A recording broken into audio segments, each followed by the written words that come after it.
To think, now I may be able to see my children have their own families one day. Bless you, Kyna. 'Twas nothing. Just good medicine. Where will you go now? To the east.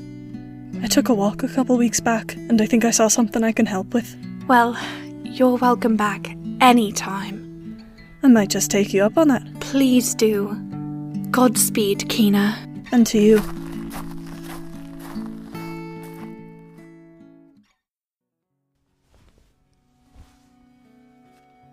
Good morning, Minister. Morning, Daisy. I hope to see you in the congregation today. I wish I could, but as you can see, I'm right in the middle of hanging the linens to dry. Don't hesitate to interrupt service. Your work ethic is admirable, but it's important to reflect on why we're here as well. Of course, Minister. I'll be there as soon as I can. If only someone had warned me what running an inn would be like before I married Peter. Yes, well, you know where to find me, and you're always welcome. I'll say a prayer for your Peter. May he rest in peace. Thank you, Minister. Oh, Mrs. Gray, how are you? Fine. I'm starving. Right, how about some ham and eggs with beans and bread? Skip the bread. Something's off about it. Have me seeing stars. Certainly. I'll have that right out for you. Oh, hello. Are you looking for a room? I am. Follow me. What about me breakfast? It'll just be another minute, but I promise it will be worth the wait. I'm telling everyone in Essex about this service. Thank you, sir. I appreciate the recommendation. He'll be getting an extra slice of ham for that. Right this way, dear. Kyna, was it? Yes. Well, Kyna, this is where you'll be staying. We have a bathing room down the hall, but you need to tell me in advance when you want the tub filled. Oh, and of course, our privy can be accessed through the back door, downstairs in the dining area. Oh, I feel like I'm forgetting something. Well, I have no questions, but if I do... Yes, if there's anything you need, I never stray too far. Just ask and I'll be happy to assist you. I hope this crow isn't nesting outside your window. Shoo! No, it's alright. It doesn't really bother me. In fact, I rather like animals. Let me know if it ever becomes too much. I have a brilliant bird-swatting broom downstairs that does the trick. I will. I'll leave you to settle in. Thanks.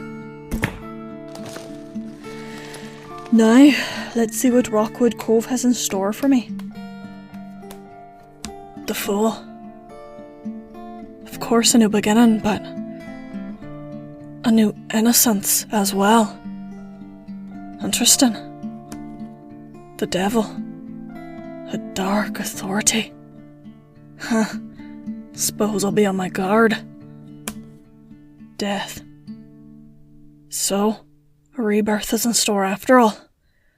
That is quite a hand. Settle down, the lot of you. Now, as you all know, it's time to get serious about what we plan to do with these crops. They loom quite ominously over our harvest. Over the coming weeks, I expect full attendance, so we may work together at these town halls to truly nip this in the bud, so to speak. Any ideas thus far? Ah, Kyna, is it? Welcome. Oh, thanks. Well, Kyna is staying at the inn, so word has it. Why don't you stand up and tell us a little bit about yourself? Well, actually, I'm a bit of a horticulturalist and agriculturalist. Speak up. I came from just east of here, and I noticed your blight while I was walking. I want to help. I've treated it elsewhere, and I know it can create a nasty illness if consumed.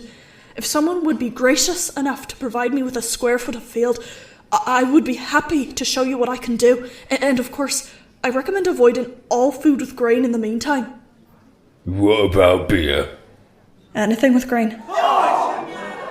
Silence! I know for a fact that won't leave us bone dry. Yeah, wine. Calm down. The sooner I have a volunteer, the sooner I can get to work. You can start with mine, Kyna. I'm Grace. I must admit, I'm a bit desperate. I own a farm not but a mile up the road, and after my John died, I'm afraid I haven't been able to keep up as well as I'd like.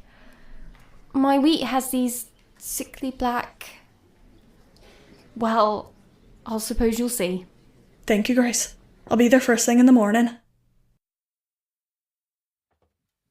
Ah, so they didn't eat you alive after all. No. Good. Chop up, love. You know, people are usually pretty tentative about newcomers here. If you've won them over already, that's quite an accomplishment. Well, that's always the way with small towns. People don't want to hear clever words or watch a fancy pitch. They want to see results, and they want to hear a clear plan. It doesn't sound like this is your first time doing whatever it is you're doing. No, it's not. I travel from town to town, offering what help I can. I've had plenty of practice. That's awfully mysterious. But I don't mean to pry. I've just never seen a woman on her own quite like this before. I don't mind. People tend to be so disinterested in my stories that I don't bother telling them anymore. Well, I'm interested. It's a sickness. It's been spreading in this area of late, and if consumed, the symptoms are quite startling. Visions and convulsions and the like. I'm a bit of a plant expert, you see. People know how to sow the land, but not how to cure it. We're taught how to harness nature for our needs, but not how to tame it when it fights back. Takes a gentle touch. And who taught you a thing like that? My mother and my sisters. I've been around plants and remedies my whole life.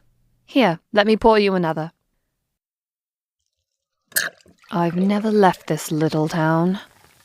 After I inherited this inn, I haven't seemed to find time to get away. That's an awfully big responsibility on your shoulders. It is. I dream about the day I have someone who can help me run things around here. Sentiment I understand very well. I bet. I'm sure it gets lonely on the road. I must admit, as I travel, I also prospect for a place to settle. Well, if you ever want to settle down and run an inn with a washed-up old maid, you're always welcome here. I'll certainly keep it in mind.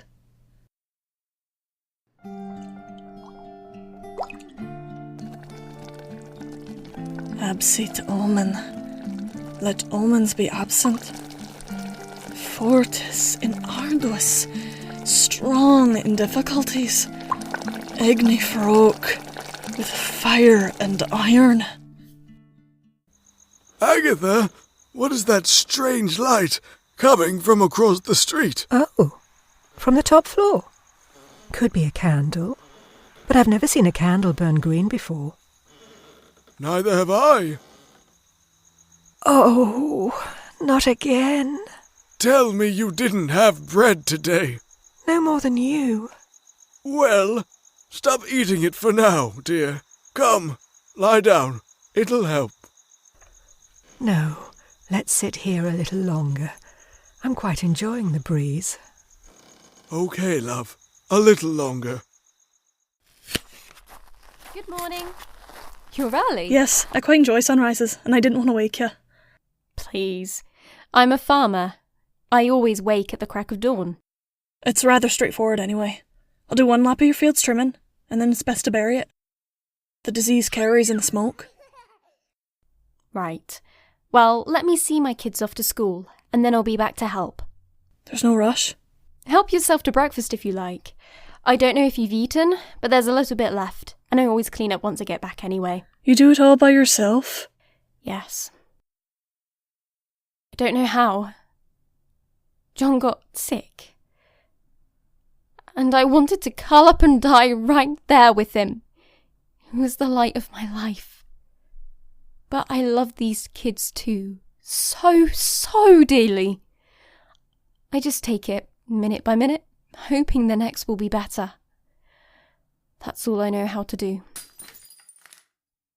But if they broke a plate, they are dead to me. I'm joking, of course. I'll be back.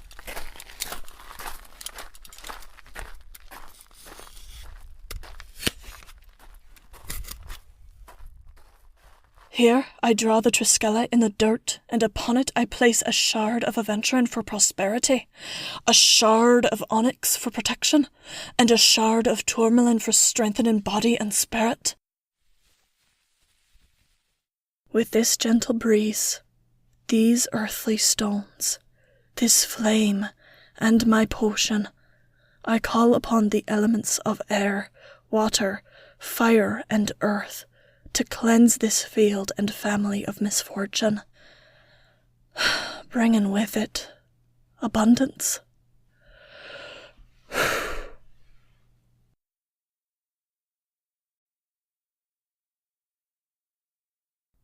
It's looking better already. I believe I should have you sorted by the week's end. Good. I miss bread. Oh, Judge Peters, hello. What brings you my way? My trial ended early and I was craving a walk, so I figured I'd head this way and see how it's all coming along. Very well. We've been truly blessed by Kyna's arrival. Good. Are you done for the day then? Yes, but picking it up first thing tomorrow morning. Come, I'll walk you back to the inn. Yes. Good night, Grace. See you tomorrow, Kyna. Good night, Judge. Good night. I hope you're enjoying our sleepy little town so far. Yes, it's quite lovely. You know, I've been here for almost 10 years. Back home, my kids were grown and moved out, starting their own families. And then my wife died of apoplexy. I couldn't stand the empty house anymore, and obviously a few other things about that life. But now, I enjoy a quiet night in, writing to my children. This town has healed me in many ways. I hope you, in turn, can heal it. I believe I can. Pardon, but you're no longer haunted by the past. That's quite a feat. Yes. When I visit a new place, it's a fresh start. I find it somewhat sad, but perhaps there's also hope in it. That's what Rockwood Cove has been for me. Hopeful. We're a community, but we're also family. That's very sweet. Perhaps we can walk again tomorrow. If you like. I would like that very much. Good night, Kyna. Good night, Judge Peters. There she is. I heard it went well. But I just got back. Word spreads fast around here. For a job well done, the first round's on the house. Oh, cheers to that. Not you. Oh. Kyna's first round is on the house because she's cleaning up this place. What have you done lately? That's still yet to be seen. But seen it will be. Now, tell me everything. Not much to tell. You simply remove the infected area plant by plant, bury it, then treat the entire crop with a sort of preventative concoction. Why not burn it? The smoke seems to make the blight worse. I see. Whereas if you bury it, it should just become compost. Exactly. Typically pretty harmless that way. Interesting. Is it? You're the first person I've met who's asked me questions about it. I think it's fascinating. Or maybe you're just fascinating when you talk about it. I don't think so. I do. Let's call it a day, Kyna. With the sun setting, I suppose we should. See you tomorrow, Grace. Oh, looks like I made it just in time. Hello, sir. You can call me Judge. Yes, sorry, Judge. I'm joking. Oh, of course, Judge. No, seriously. Yes, Judge. You can call me Andrew. Of course, Judge Andrew Peters. No, I mean, oh. You're joking now. Yes. A good one, Kyna. Thanks. Oh, before I forget, at Town Hall tonight, you'll start with presenting your findings thus far. Of course. I'd be happy to provide an update. I fully treated a section of the field which is now ready for inspection. With Grace's permission, I'm now able to invite y'all to examine it for yourselves. The spot in question is the corner closest to the road, the northeastern corner. In case you don't know what you're looking for, the blight appears as little black beads on the plant. If you don't see it on the crop, that means it's working. I check back regularly on the crop for at least a week or two to ensure that there's nothing out of the ordinary. Please do the same. That way, if you'd like to hire my services, you could do so confidently. But that will also give me enough time to finish working with Grace. Any questions? When are the crops ready for harvest? Great question, Daisy. The safest route is to just keep monitoring the crop and use it as carefully as you can throughout the season.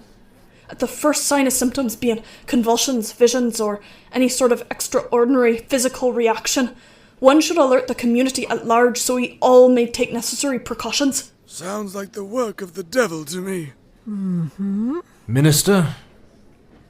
I don't say this to alarm anyone, but visions, convulsions. Does that not sound like the work of the devil? I'm glad you said so, Minister. In my previous experiences, divine intervention has been crucial to curing it. Or perhaps exorcise it. Now, I don't believe there's anything to fear as of yet, but prayers are just as important as my work. This will take all of us. I suppose I will need to revise this weekend service. On such short notice? Dire circumstances require immediate action. You heard them. Your prayers are needed more than ever. Yes? Kyna, I'll inspect your work first thing in the morning. If I am satisfied, I here and now make it clear to the rest of you that Kyna is hired to tend to my fields next. Oh, and then me. And then me. Hold on. I will draft a timetable. We will respect the claims thus far, but if interested, sign up. No need to overwhelm the poor girl. Thank you, Judge. That would be very handy. And although I'm happy to attend to all fields, anyone who wishes to begin the process on their own may accompany me tomorrow, and I will teach you how to remove the infected areas. I know how valuable growing time is, and I'm not trying to hoard my knowledge. Unfortunately, though, the spray I use is far more complex than what I can teach. It took years of mastering it himself. Any further questions or comments? Lovely. Dismissed. I didn't know a shy girl like you could get so impassioned. I just want everyone to... Kyna, well done. I'll meet you back at the inn. Oh. Okay. You were fantastic.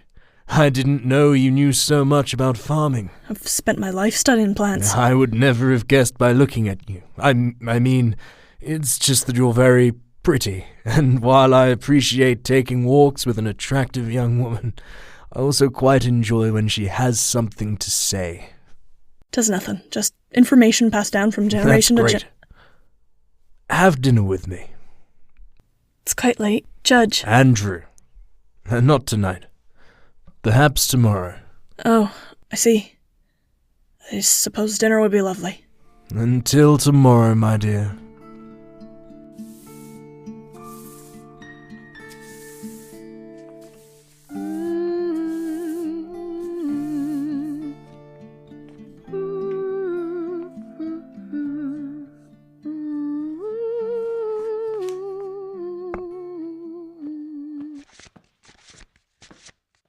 What are you doing in here? I just came in to sweep. I didn't say you could enter my room and look through my things. I didn't say you could practice witchcraft in my inn. This craft, my knitting, is what is saving this town. This knitting could get us killed. It's the devil's working. You don't really believe that, do you? We may be friendly, but we are God-fearing folk. If they find out what you're doing, they will take us both in the night and hang us. I'm more afraid of what happens when it's left untreated. I've seen people go mad. It's a bloodbath. Helpful or not, this knitting can't be done here. I can't be associated with this. You have to leave, now. No one will find out. No one ever does. I am discreet, and much what I do is routine except to forms of treatment. I found out. Daisy, I know you're scared. I understand why. But if I don't help, if I don't use my knitting, people will start having fits and visions, and that leads to people burning on the stake anyway. Whether I'm here or not, they could burn you alive. I've seen it happen 12 times. I'm here to help. I'm here to save you all from preventable delusion and illness and death. If you kick me out, you plague this town. You can leave the inn without leaving town. This town has nowhere else for me to go. If you kick me out, I must leave for good. Stay with Judge Peters for all I care. Don't be disgusting. He plans to make you his. Yes, well, that's not part of my plan now, is it? I don't know. Is it? No. God. No. I don't have anything against what you're doing here. Or your knitting. Truth be told, I use the inn as an excuse to avoid church. It's a bit much for me, but what choice do I have but to play along? And, perhaps against my better judgment, I do trust you. You clearly know what you're doing, or at least more than anyone else here. I'll keep your secret, and you keep mine, okay? Your secret? Lock the door from the inside when you're here. Lock it from the outside when you leave. I will. There, like that. I know how to lock a door. You're so beautiful in the moonlight. You're practically glowing. That's what happens when you charge your water by a full moon. I don't know what that means, so I'm just going to kiss you now. All right. There's that strange glow again. There's no glow, my love. I'm telling you, there's a strange glow, and there's a strange figure in there. It's the devil himself. That's not the devil. That's two people. Tales from the Aether, The Witch of Rockwood Cove. Episode 1, Rye Ergot. Written by Jackie Jorgenson. Starring Jackie Jorgenson as Kyna, Taylor Coan as Daisy, Chris Harris-Beechey as Judge Peters, Brandon Jenkins as Minister Hughes, Margaret Ashley as Agatha Hughes, Kirsty Woolven as Grace, Chris Gregory as Farmer, Jason Tenletti as Guest, Kayla Steger as Woman, Nina Nikolic as Mrs. Gray, Sam Ships as Farmer 2, Markham Luttrell as Farmer 3. Music composed by Chris Gregory. Sound design by Jackie Jorgenson. Edited by Jackie Jorgenson. A Shared Manifest Entertainment production.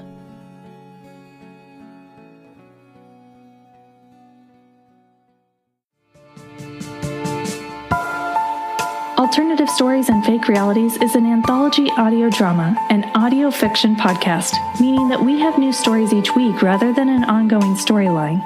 We feature actors and writers from both sides of the Atlantic in producing our full cast dramas and stories. Here's a selection of clips from our first season, starting with our critically acclaimed 4-part climate change drama, Anglia. Never underestimate the strangeness, the weirdness of this place. Never take anything for granted in this landscape. Are you a writer? Journalist. I work for the American News Network. We're here covering the migrant crisis. We want you to dig as deeply as you can on the camps. Is it true that once refugees enter them, they're simply imprisoned with no prospect of ever finding their way into British society? I immediately understand what this is. Migrants who have somehow evaded the beach patrols, trying to hide out in the woods to consider their position. My name is Millie. Do you speak English? Arira. I am Arira. Tell me more about why I'm walking around the edge of a muddy field in the middle of the night after 4 hours sleep. In a world where there are gods and goddesses, those in power and those without power, society is never really equal. Some end up in prison for crimes they didn't commit. Some end up hanged or shot or fried in an electric chair, while others fire the bullets or flick the switches or kick away the stools. For every winner, a loser. Please check us out by searching for alternative stories and fake realities in your favorite podcast app.